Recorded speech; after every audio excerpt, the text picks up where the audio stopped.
COPE NYC provides art programming for diverse populations. We offer artistic services, which includes conferences, professional development, art making workshops for children, exhibitions, and artists in residencies. And COPE NYC was founded in 2009. It's actually an anagram for Creative Opportunities Promoting Equality New York City. And we have extended our reach from different states in the US and now also in Taiwan.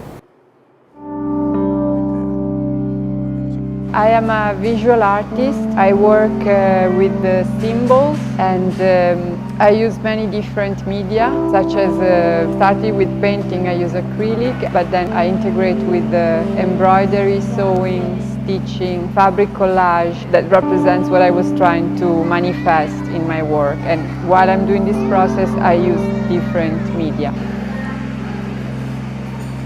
From my personal experience, what I can tell so far is been really a cultural exchange. I've been meeting different artists, I've been experiencing different situations where I could really experience something very, very different from my culture, from my upbringing, that it was nurturing, very nurturing and inspiring. In this way, I'm saying it's a real cultural exchange. Now I am taking something from your culture, but I'm sure also when Taiwanese artists from here goes to New York, they will have the same impact, almost like a culture shock probably in New York, because it's really like the Western world and it moves on a different rhythm. It's more aggressive, but it's also interesting to try to integrate, to bridge these two opposite worlds. And here for me, but I guess for Western artists, it's so sweet and kind to finally go back to something more calm, tranquil, and still producing a lot. So it's a different medicine.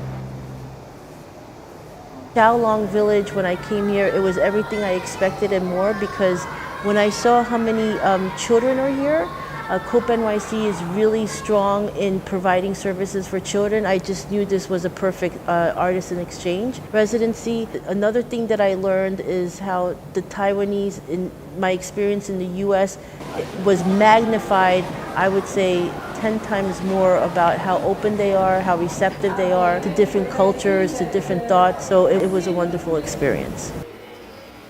The other thing that I really experienced here is the openness of the island, of the people, which allows even more the cultural exchange to take shape, and hopefully the meet of these two opposite cultures to give birth to a fusion of a new symbol or a new way of expressing ourselves. It kind of fits perfectly, and also it's a way of bridging the history of the Japanese sugar factory into Xiaolong, into New York in this way.